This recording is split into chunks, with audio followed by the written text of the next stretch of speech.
Let's dive right in. All righty.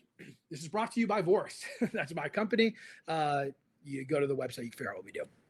Before I really dive into the topic, I want to give you a little sense of my background here. Gosh, my first leadership role was running the sales development team of an early stage startup based out of San Francisco. I live about 50 minutes outside of the city. And I was in way over my head, just to be totally honest.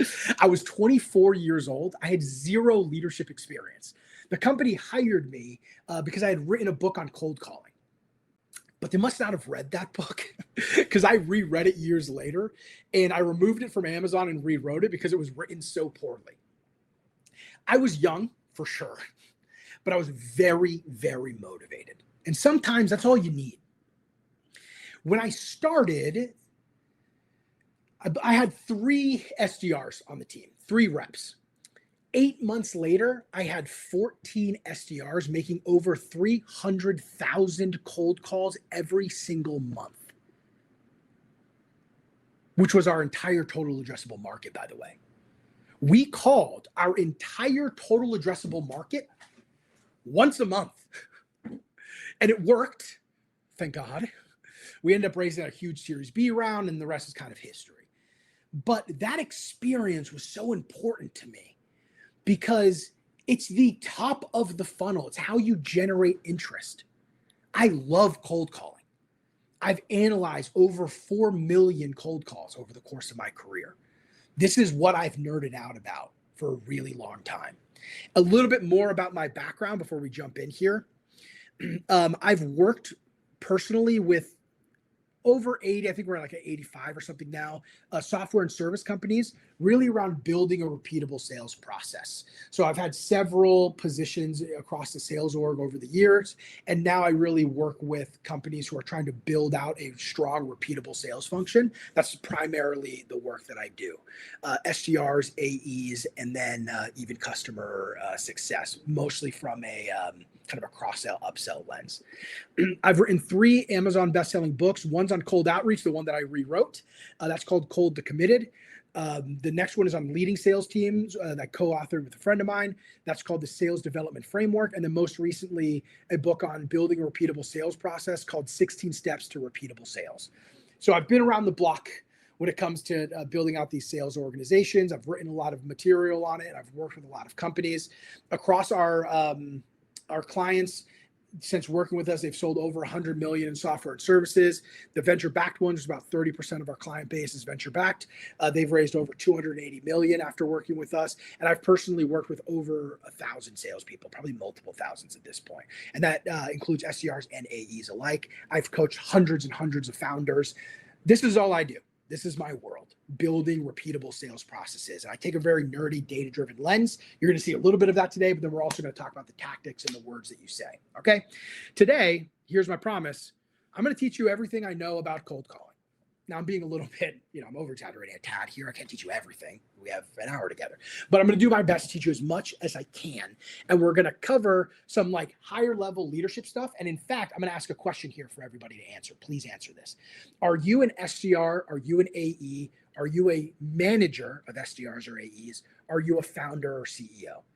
Just give me a sense of who's on this call, because I'm going to be touching things that are valuable for every one of these roles, just so you know. So we got some SDRs here. Where can you find the book? It's Amazon. Just Google Amazon. I'll go on Amazon, look at my name.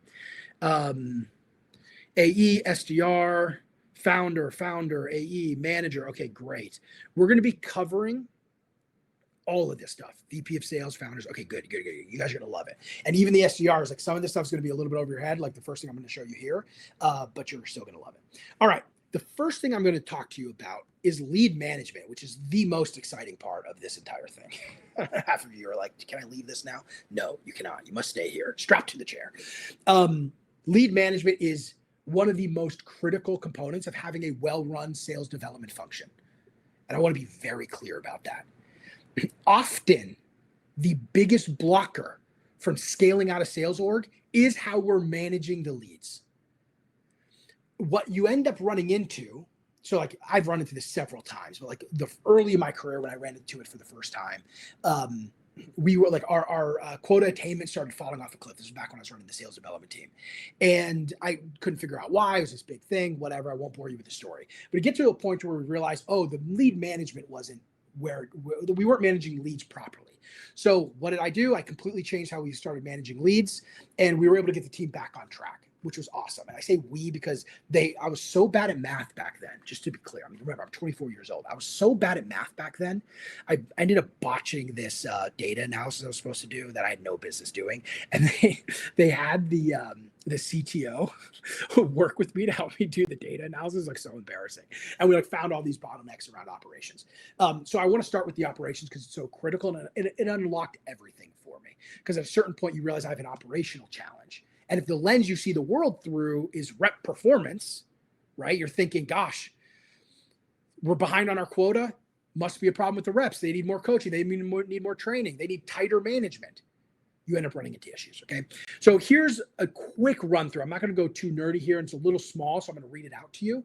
But this is what you're looking at. This is a flow chart of lead statuses. The first thing I'm going to say is I do not like SDRs creating their own lead lists. If you want to know why, this is a good time to ask that question. I'll get to it at the end. I want the leadership team to own the lead list. And part of that is making sure that leads get put in the right buckets. And I use lead status for those buckets. Open. The lead status open means it's a brand new lead. No one's called it. Then there's working. These are leads that have received calls, but haven't answered the phone yet. We haven't gotten a hold of them. And then at a certain point, you're going to have a number of attempts. For some of you, that might be 15. For others, it might be 150. Whatever it is for you. If you don't connect with them over a certain amount of time, it gets moved into the lead status nurture. That's when marketing will take over and do a nurture sequence. If you do connect with them, did you book a meeting? Yes. Great. We have open deal. That would be the lead status. You could call it converted in Salesforce. That's what they call it. Meeting booked? No. Then we go, is it qualified or not? If it's not qualified, it goes to disqualified. That means it's not somebody worth selling to. And it's important to have this lead status because if you do another list import, you don't want to overwrite disqualified, right? You want that lead status to stay, and it'll still be in the disqualified bucket, so you're not going to accidentally redial leads. It's one of the problems with SDRs creating their own list. They end up calling the same shitty leads over and over again. And then if it is qualified, yes, we mark them as prospect. And you can change the names of these. I'm not married to the names. But the idea here is somebody answered the phone, they qualified but did not book a meeting. Now we have a list of prospects. That's the lead status that we can run that list of and then call into them. And this matters a lot when you're cold calling, because if I call a cold list of open leads, download them from or export them from ZoomInfo, and I call them, I'm getting a 4 or 5% dial to connect rate. I make 100 calls, I talk to 4 people. Hooray. It's brutal, right? If I call a list of people who've answered the phone once before in the past, guess what? The dial to connect rate is 25%. Radically changes the math of the entire sales development function. Okay? Really, really important to keep that top of mind. All right, so that's how lead statuses work. Oh, there's one more that I don't have on here, which I probably should, but bad data. If the SDR figures out that the email phone number is goes to the wrong company or whatever, you throw them in bad data. And the reason why you do that is because when you do list uploads, if it's the same number, it'll keep it in bad data. If it's a new number, then you can change it, right? Okay, so now let's get into more nerdy cold calling stuff. I just wanted to start here. The phases of a cold call. Look, we're going to go over my favorite cold call script that I've been tinkering with for over a decade in a minute. But I first want to talk about what's going on a cold call, because there's all these phases of a cold call that people aren't fully aware of. Before I explain the phases, I want to tell you how I came to this kind of, I don't want to call it theory because that makes it sound like it's lame, but it's not lame. So it's unlame theory, whatever that is. How many of you are familiar? Type yes in the chat if you're familiar with the card game Magic the Gathering. It's a tabletop card game. For those of you who don't know, I just want to see if there's any other hardcore nerds in here with me, because then I'll feel at home. It's a tabletop card game. 2 people. I mean, there's different formats. You can play with a lot of people. I guess somebody said no, so that was not what I asked. I said only say yes, and now everyone's shaming me for my interests. Not cool, but I'm just joking. So some of you know, some of you don't. Okay, great. It's a tabletop card game. It's a strategy card game. A lot of the strategy is rooted in poker, and the whole idea is you play against somebody else, and you're kind of fighting them, so to speak, with your different guys, and you're trying to win. Okay, it's a strategy card game. I used to travel around the country playing this competitively. Am I proud of this? Not exactly, but like at the same time, it's an interest of mine. I do enjoy it. I have a lot of fun. So hell, I like it. Okay, it's my thing. And I used to be decent, and then a buddy of mine who is incredible was watching me play at a tournament once, and he asked me, "Hey, why do you do this thing?" And I'm not going to bore you with the details, but why do you do that a lot? And or why did you do this in that moment? Like, he just started asking me a bunch of questions. I'm kind of walking him through my logic. And he goes, you know what I think you don't fully understand? That your opponent is at a specific phase in his game plan. And you're not aware of what phase he's in. So you are making plays just based on the phase you're in, and you're not adapting your play to the phase that they're in. So, well, what the heck does that mean? In some cases, my opponent is going to be the aggressor. In some cases, he's going to be more defensive. In some cases, he's going to be trying to just be defensive enough to get the one thing he needs to be able to win. You need to be aware of that phase, because if you know he's being just defensive enough, you might need to push and go a lot more aggressive. Okay, so that's what I learned. Completely unlocked my gameplay. I started playing way, way better. Okay, so not to, you guys are like, Jesus, dude, can we talk about anything but Magic the Gathering? Yes, we can. We're going to talk about the phases of a cold call, because the same thing's happening with your prospects. For those of you who said that you're an SDR, if you run an SDR team, the same exact thing is going to apply to your prospects. Here's the thing. When the prospect first answers the phone, they are in a very specific phase. It's called go away. They're like, get away. I hate you. That's what they're doing. And we feel deeply rejected. Completely ruins our day. All prospects start out in go away. That's the phase. And here's why it's important to acknowledge that they are in that phase. It's because if you don't behave in a way that's congruent with the phase that they're in, you're not going to get the outcome you're looking for. So let me give you an example in the sense of cold calling.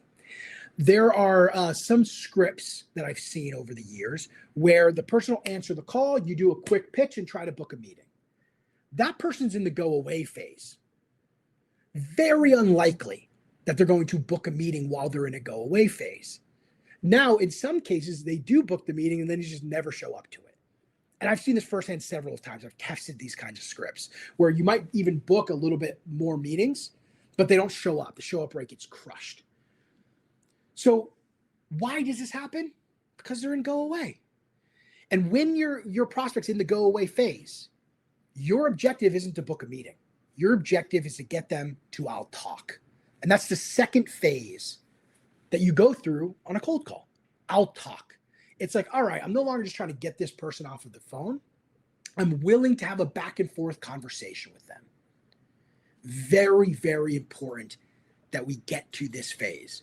This is where we ask questions like, when I typically speak to this type of person, they tell me they struggle with one of these 2 things. Thing 1, thing 2. Which one of those is more top of mind to you? Whatever the questions is, your open-ended questions to get them to start talking to you more. And when we're in the conversation, we have a little more room for error, which is nice, but we can start exploring their challenges and then the impacts of those challenges. And that's my philosophy when it comes to cold calling, is I want to learn what problems the prospect is running into and help them solve those problems. And when somebody is willing to talk to you, eventually they'll get to a phase of I'm interested. And this phase is an exciting phase. It's one of the best phases. If you've cold called someone, can you type in yes if you've ever had the experience where they have shown interest in your product or service that you are trying to book a meeting for on a cold call? Just say yes if you've had that experience. And the beauty here, it'd be hilarious if none of the SDRs said yes, by the way. But yeah, we're getting yeses now. all the SDRs are like, no, everyone rejects me. It's horrible. That's why I'm here. So a bunch of guesses. Good.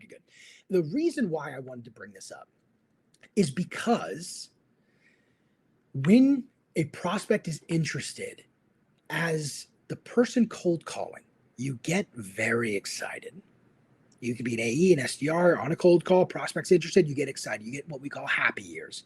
You're like, hooray, they don't hate me anymore. Now they're interested in what I have. That's a really enjoyable experience. The problem is, this is where the vast majority of mistakes come into play. The vast majority of them. Because you start to satisfy that interest. How do you guys do this?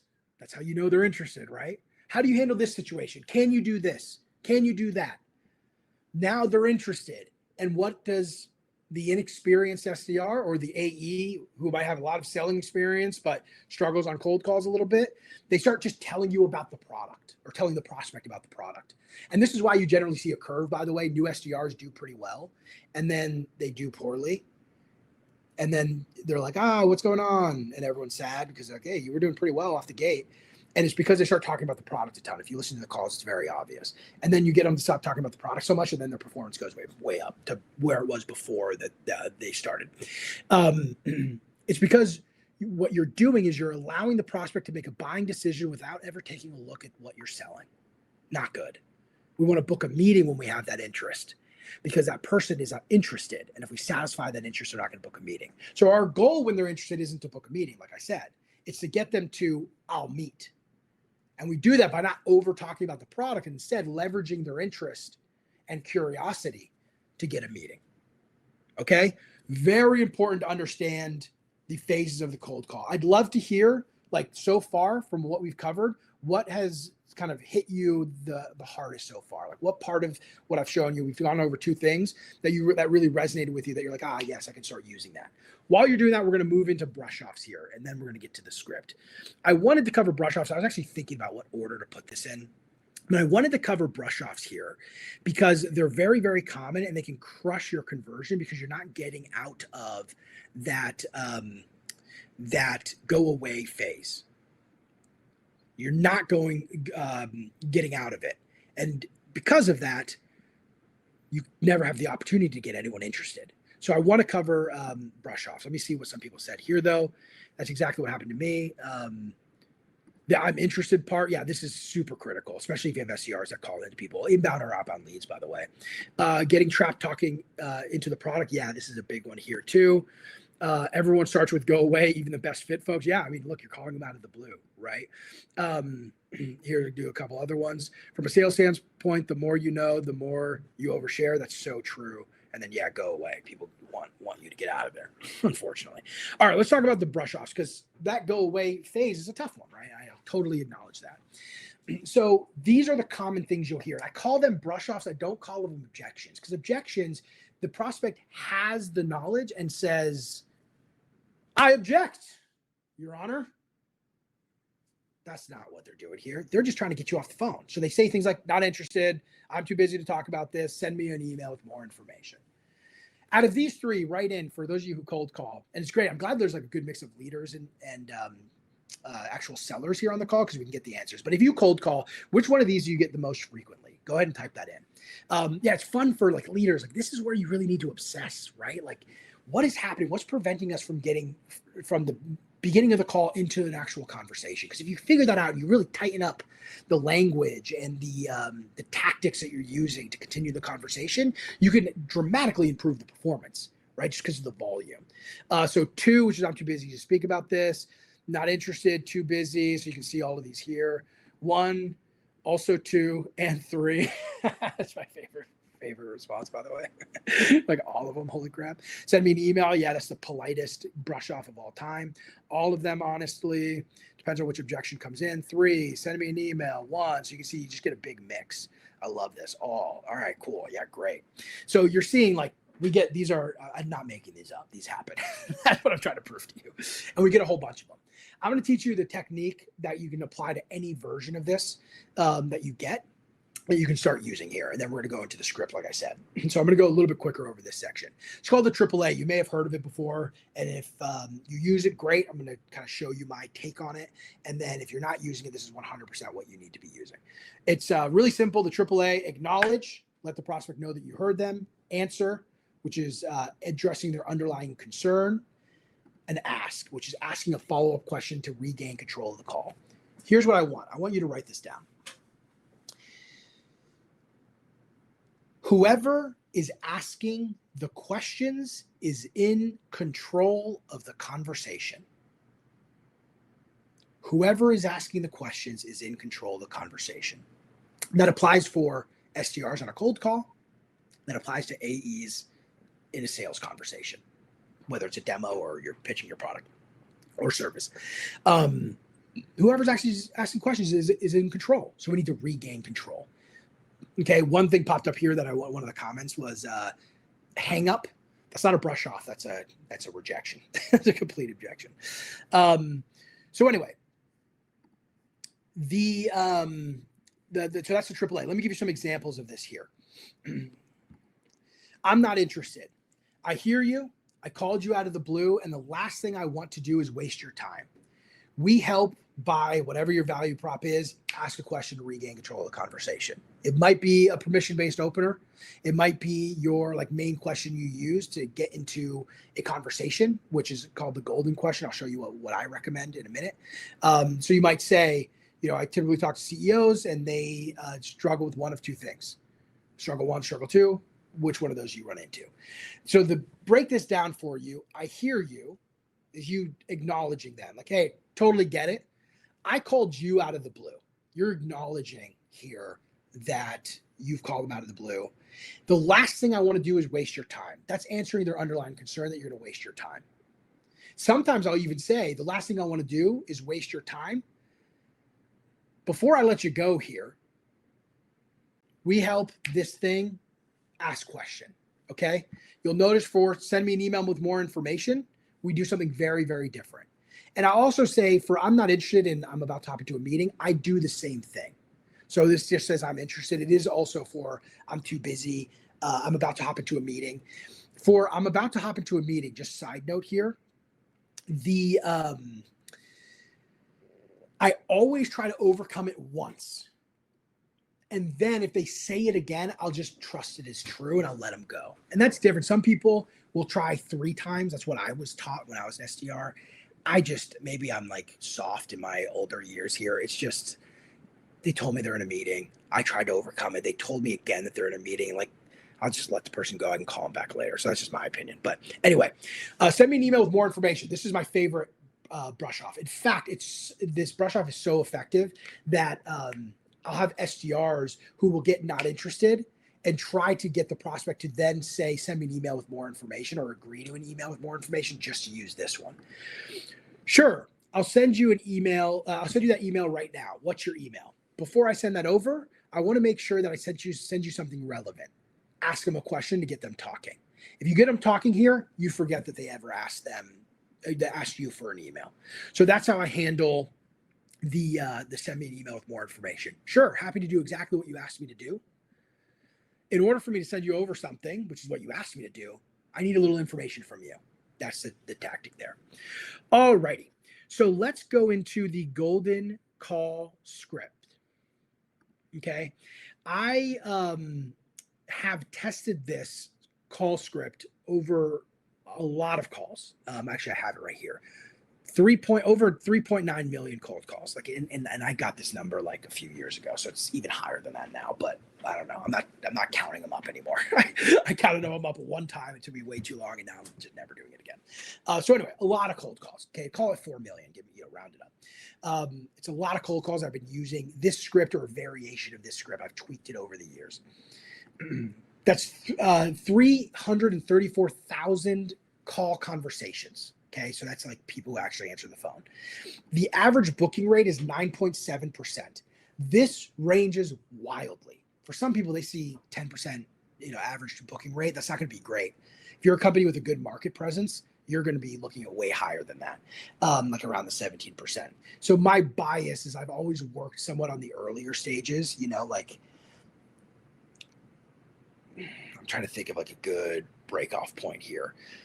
I would say like between, hey, we just hired our first sales reps all the way to I have a team of 30 to 50 SDRs. Probably the largest is around 50 SDRs. And then AE team wise, it ranges as well. I think the highest is around 20 AEs. Okay. Let's talk about the 4 components of the golden call script. This is the cold call script that I've used forever. And we're going to go through each one of them, and then you can adapt this for your own uses. The first is a permission-based introduction. For those of you who don't know what it is, you're about to see it, but you're asking for permission to ask them some questions to eventually then get into a conversation so you can book a meeting. I have tested not asking for permission and asking for permission a disgusting amount of times. I grew up. I was a baby. I was a young child, 3 years old, cold calling. When I was an SDR, I was taught never to ask for permission because it showed that you were weak. That's the world I came from. It's like we were the 300 Spartans and we couldn't have any sort of chink in our armor or our failings or whatever. I have tested so many times that the permission-based introduction outperforms not asking for permission. So I've kept it. Doesn't mean that'll be your experience. Test everything. I don't care. I'll tell you things. If you have something else that works better, awesome. Do that. Like, I don't care if you're using my thing. I care that you're getting the result you're looking for. The next is the golden question. Really, really important. I'll go through what this is in a minute, but it's essentially a question that you ask to get the conversation going. And I have a very good one that I'm going to share with you. I have 2 versions of it. Then there's the conversation. This is the actual conversation itself, the back and forth. It's very difficult to script this part, but I'll show you the framework I use to navigate it.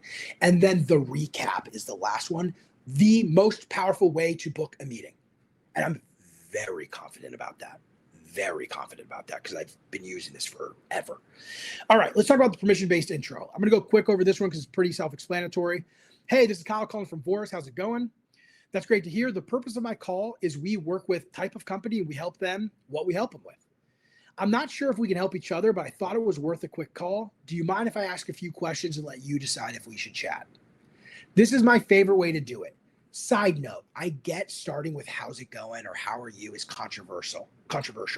I have tested it and has not seen a significant increase or decrease. If it is for you, if you're getting shut down a bunch at the how are you, definitely just jump right into the permission-based opener.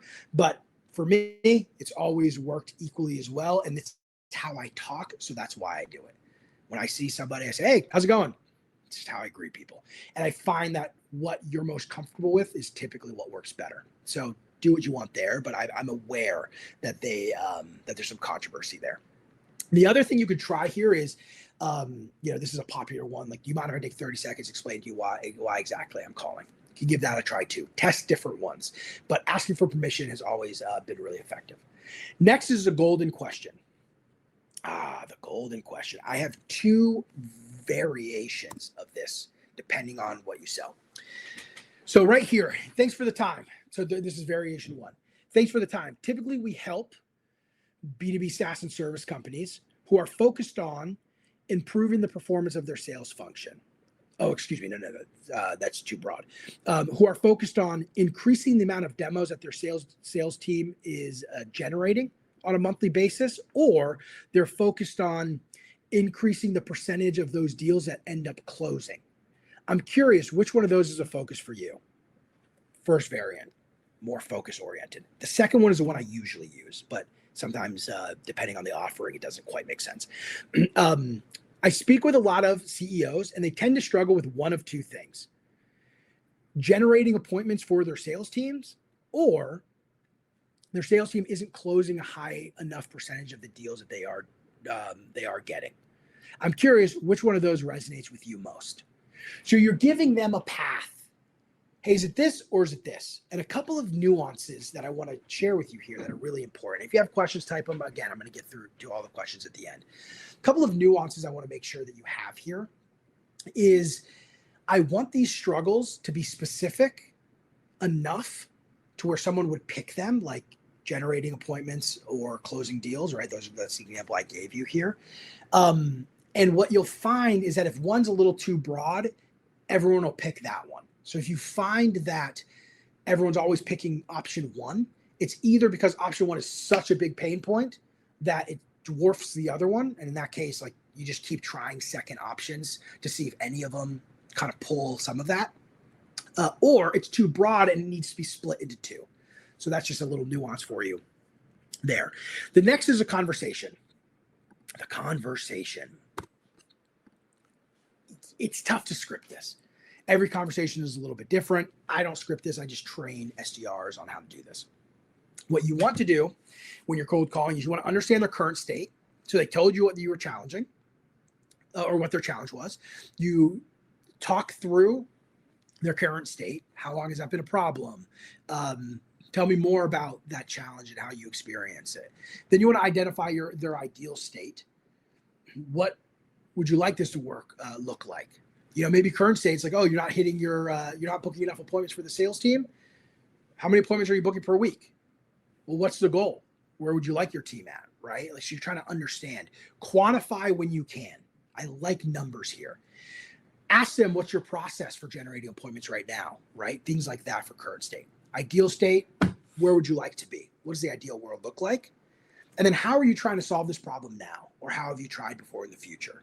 There's a lot of reasons why that's important, but I don't want to go too deep into that now.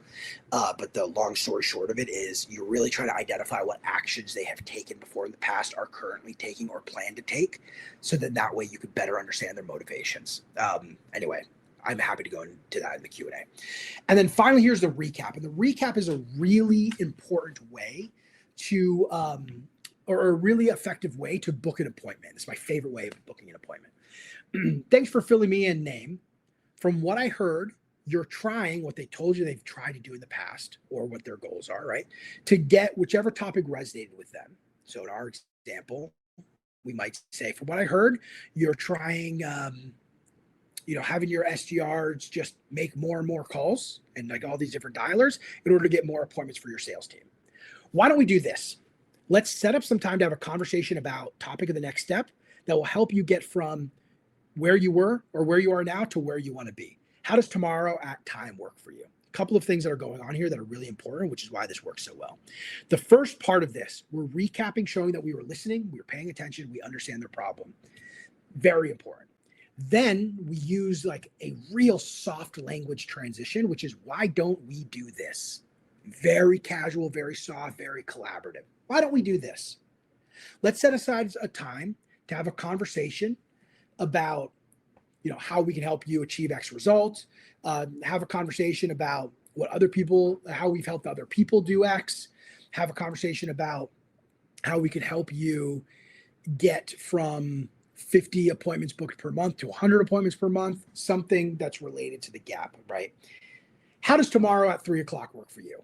Direct ask, assumptive ask. You're not saying, would you like to book a meeting? You're being assumptive. Now, this comes across very aggressive, but because why don't we do this is so soft and collaborative, it comes across very naturally. And all the data shows that when you assumptively ask for the meeting, your percentages of meetings booked increases by a lot. So I really strongly encourage being assumptive here. And I've obsessed about this because being very assumptive sometimes like gives the wrong like vibe that like kind of like feels weird from a rapport perspective. And I just wanted to soften it. And it first started off with just like me, like, hey, the data says it's better, so I'll do it, but like, can I do this better? And then when I came across the why don't we do this language, I put it together and it worked incredibly well. Okay, so that's the script itself, okay? Simple structure to follow. You got a framework there to navigate the conversation. Why does this work? So it gives the prospect the illusion of control of the conversation because you're giving them paths. You're asking them questions. They are talking about themselves. You're actively listening. You're explaining like, hey, other people I talk to, they struggle with these types of things. It gives them a lot of feeling like they're in control of this conversation. It isn't like they're being pitched at the whole time and they're just like, am I at a timeshare meeting? Right? That would be bad. Next, it requires you to actually listen. You want your SDRs to be listening to the prospect. The most important thing they can be doing is having a conversation with a potential buyer. I think people forget this. especially now, they're like, oh, can AI just do all of this stuff? I'm very passionate about AI, by the way. We're not going to get into that today, but I'm very deep into the AI stuff, and I'm building tools internally here to use AI within the sales process. So I'm very passionate about it. But the most important thing your SDRs can be doing is having live conversations with your prospects. Full stop. Highest impact thing they can do. Talking to them like humans. And then the last thing here is it requires you to, I'm rereading the one before it. It follows a natural structure. So it's a very natural structure. And what I want to do next here is a little bit different. Okay. Let me show you. What I want to do is I want to show you okay. So I just gave you a baseline. Okay. We're going to get a little bit out of tactic land. And we're going to go a little bit more into how do you develop a repeatable system when it comes to cold calling. I'm going to show you how we do it. Okay. I have not shown this publicly yet. So this is the first time I'm going to show this publicly. Okay. And this is an internal tool we use to get super nerdy and track everything that goes on within a sales development organization. Okay. And I hid the client data here. So let me just load this up. Okay, great. So right here is a dashboard that we use. This is integrated within the CRM of all of our clients. One of the things that we do is we work with sales teams, SDR teams. We're talking about SDR today because it's about cold calling. So this is an SDR example. And we're looking at the data and we're using that data to make decisions about how to develop a repeatable sales process. We're also using that data to better coach the reps. Okay, so you have call metrics here. So I just did a broad date range here. Shows number of calls, number of connects, numbers of meetings booked. Nothing crazy here. Dial to connect rate is 28%, very high. Connect to meeting booked rate, 7.7%. And then dial to meeting book rate is 2.21%. That's great, by the way. That's great. That's a high. That means if you make 100 dials, you booked 2 meetings, 2.2 meetings, I guess. And the reason why this is so high isn't necessarily because they have the highest connect to meeting booked rate, but it's because their dial to connect rate is really high and they have a decent connect to meeting booked rate. So those things blend together, right? And then you have call performance. This is where things get interesting. How many hangups did they have? How many times were they able to say the full intro? And we're doing something fancy to get this information, by the way, because the reps are just making the calls and they're logging the call outcome. They're not telling us if they said the intro, if they had a conversation, right? And then how many conversations did they have? So in the conversation portion of the meeting, and then the number of meetings booked. This is really important. So if you're in a leadership role, like this is how I'm thinking about it when it comes to SDR function. The percentage of hangups, okay, fine. Connect to intro percentage. So in this case here, when they connect somebody on the call, across all of this data, they get through their introduction 84% of the time. That intro, from saying it, gets into a conversation 60% of the time, just shy, 59% of the time. So they'll get through the intro a high percentage of the time. They have a bit more of a drop off to actually having a conversation. And then 15% of conversations lead to a meeting. So what can you do? Well, you can look at a per rep level and see, hey, does anyone have a really low connect to intro rate? Maybe we can help. Let's listen to someone else's intro, see how they do it. You can start looking at your cold call itself, not just the outcome of like, did they connect and did a meeting get booked, but you're seeing how far do we get through a cold call. And then we can look at engagement trends. So like, let's look at intro to conversation percentage here. Get rid of this. So it pops up here. So we can see like the intro to conversation, man, this has really been dropping down. And then it's sort of plateaued here. I wonder why. And then you go work and try to figure out how can we drive this metric up. Maybe you're more concerned about conversation to meeting percentage. And you can see like, all right, we had a little bit of a dip, then we're kind of back, but we're pretty flat here. I can look at one rep versus another rep and see like, is another rep better at this? Maybe there's something I reverse engineer there. If you're understanding especially if you're in a role where you need to understand this kind of stuff, are you seeing how this kind of data, type in yes if you are starting to understand, can you see how like having this kind of data is super useful to be able to make decisions? And so a lot of the stuff you can get in the CRM, right? So this is just our internal tool. I'm not selling you this thing. This is our internal tool. And being able to see this stuff really helps you understand what part of the cold call they run into problems. And then down here, I can see the weekly comparison. So we can go to like, let's say convo to meeting percentage and say, hey, week over week, how's it been doing? We had a big uptick last week. The week before it was down 65%. And before that was up 8%, down 1.9. You start seeing the trends. This is super helpful. And we have call outcome summary too. So you can see, this is actually one of my favorite reports in your CRM that you can build. We build it here too, because I like it so much. But number of calls, average call duration within that call outcome, and then the total call duration. So like in this case here, you can see we're spending 8 hours on calls where nobody answers the phone, which is a lot, right? Anyways, you get the idea. That's across all of the reps. And then you can select individual reps, but I don't want to put their names on blast and stuff like that. So I wanted to show you this because this is the type of stuff that you need to be looking at if you want to really like build a repeatable cold calling process. That's the key here. Like I want repeatability out of the cold call process. Okay, so let's go back here to our presentation.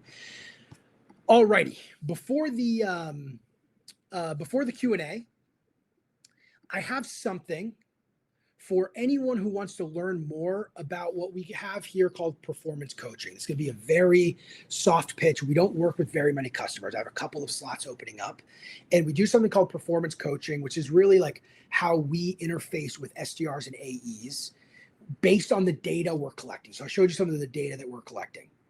We look at that data and we use that to drive the coaching. Somebody better than someone else at something, we help reverse engineer what they're doing to help improve the performance of the other reps. This is something I'm going to do for the next 5 days. There's only 3 days on my calendar next week that I can even do these calls. But I'm going to, if you would like to learn how we can help, I have a little bundle of goodies for you. It's called the Sales Effectiveness Bundle. This is a collection of resources that help you build a repeatable sales process across SDRs, AEs, everywhere.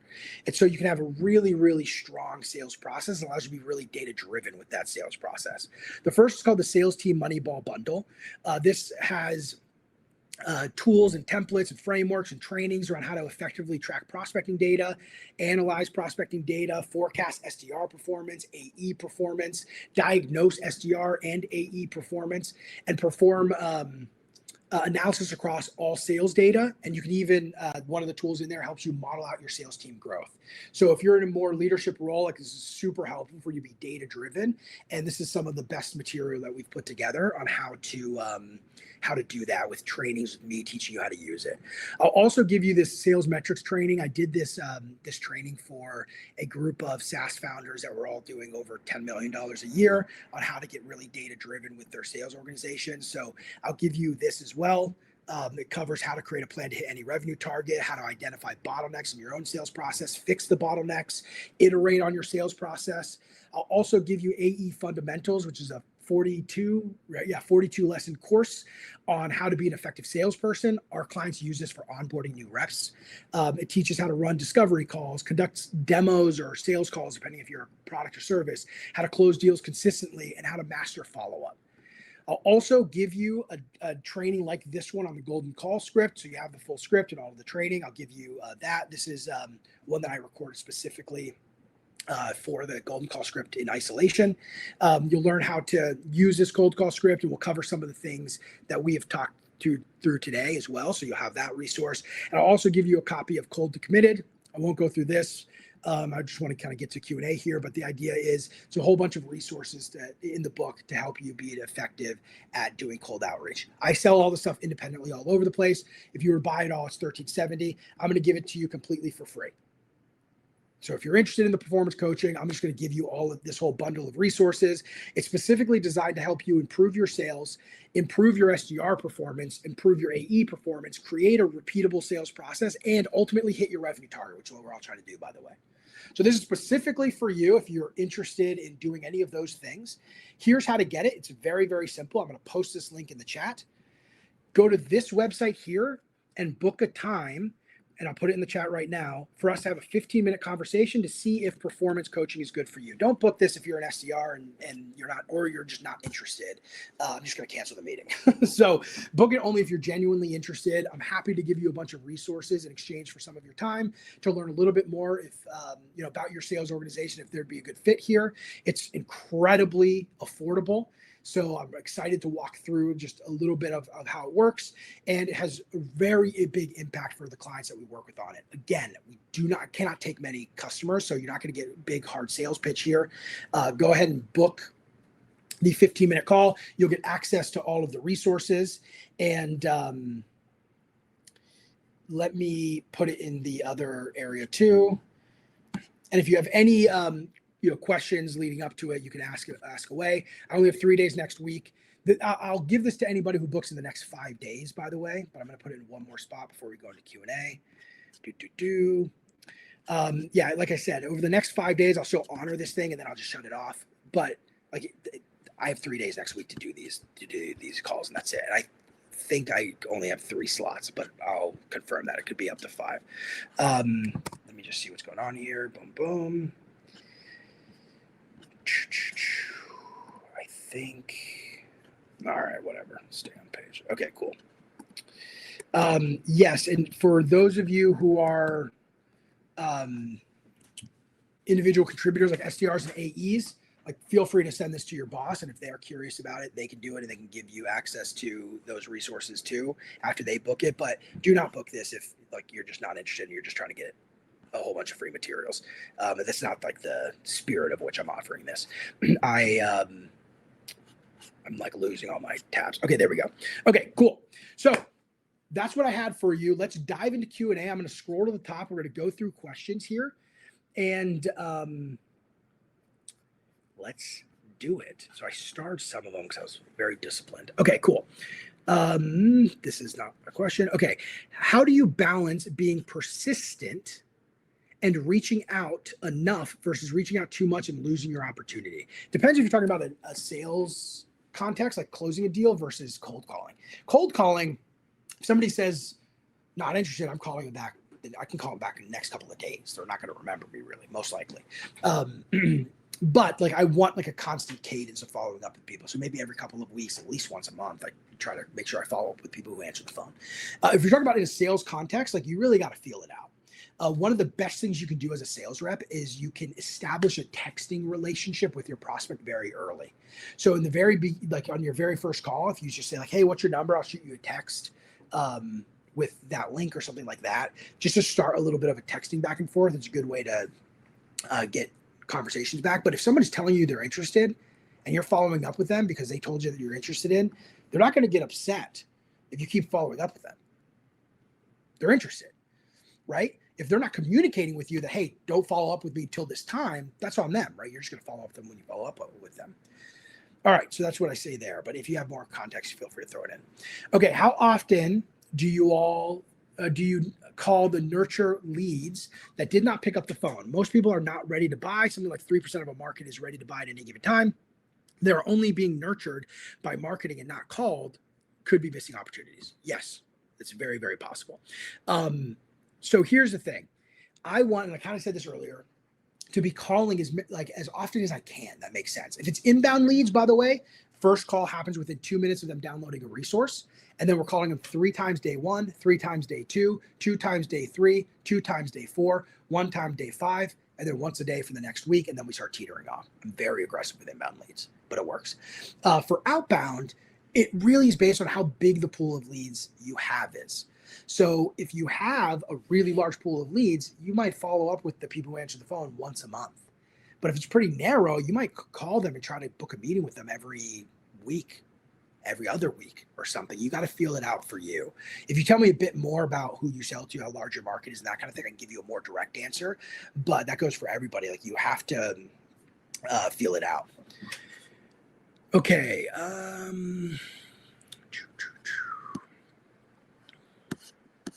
Let me scroll through what questions we have. I asked you guys to comment too much.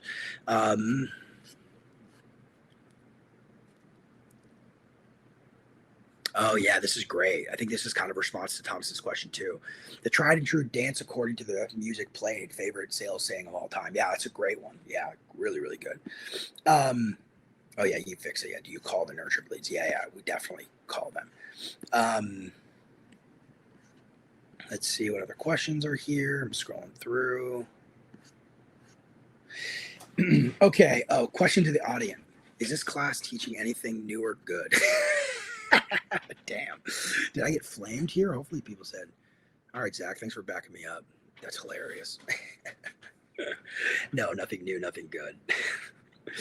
So we automate your sales. Question: what is your typical customer journey? I don't understand this question, Jamie.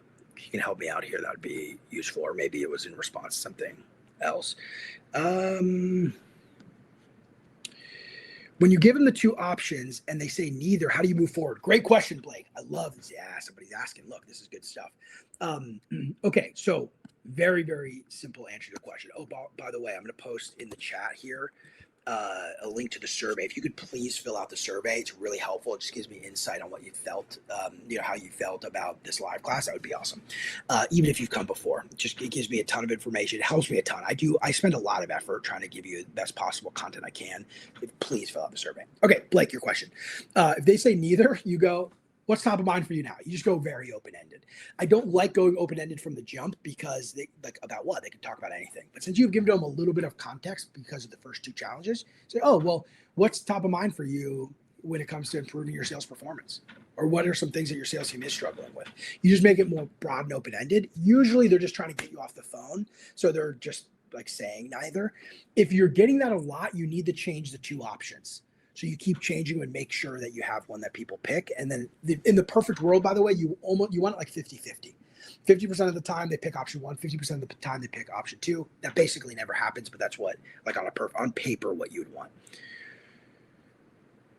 Yeah, Sam, it's the same question I just answered. Like, we don't have a challenges. Well, if they don't have it's actually, I have a different answer to this.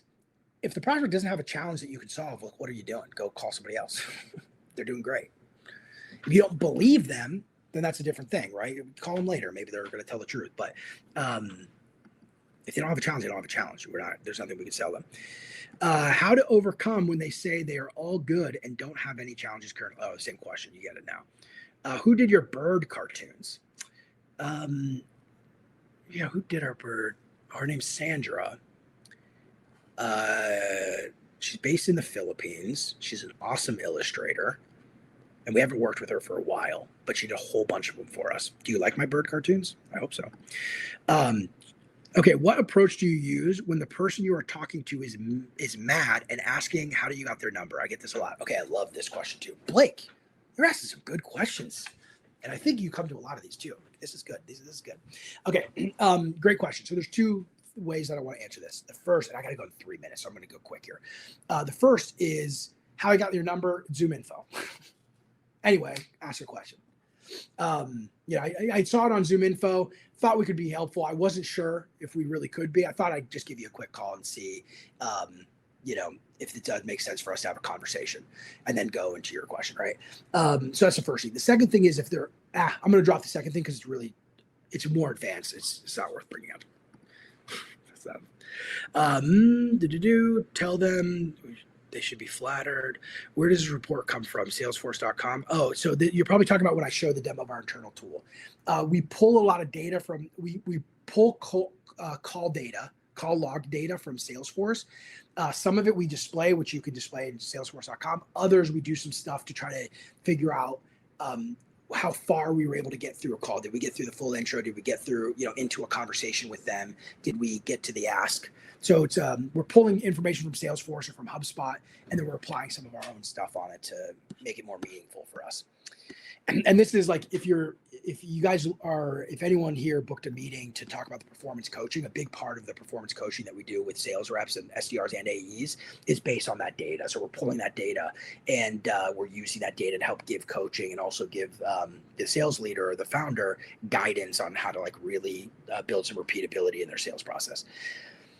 Okay, let me keep scrolling here. I'll throw the link to that too. If you guys haven't booked that yet, there's the link. And then I'll also give the survey. Please fill out the survey. That really means a lot to me. It'd be very helpful. for me to get feedback from how you feel this live class was. I don't have the deck available. No. How long should a call ideally be in minutes? 3 to 5. How much, if any, research should I be doing before the cold calling? 0. What do I do when I get through an intro and prospect says they aren't interested but won't hang up? Is it okay if I hang up? Yeah, just click. Yeah, it's okay. You can do whatever you want. I would try to ask, like, you get through the intro, you start talking. I would like ask them about their challenges more than I would like. It sounds like your intro is probably, if they say not interested, it sounds like your intro is talking more about the product. So I would just focus on talking about their challenges. But yeah, you always reserve the right to just go click. If someone's screaming at you or something. When it comes to handling, I am too busy or I have a meeting, no time objection. Can you clarify what strategies overcome further or get them to open up further? You do the AAA that I talked about earlier. I'm going to skip this one because I have to leave in 1 minute, and I'm going to get to a question that I didn't answer in the thing. You might have joined late though. Follow up on your reports. Is the call/answer metric coming from a dialer, or do SDRs? And it's coming from the dialer. Yeah, it's coming from the dialer. Like all the data we need is getting logged from the dialer. The dialer doesn't know. We do some stuff on the back end to figure out how far through the call, like did they get to the intro, did they get to whatever.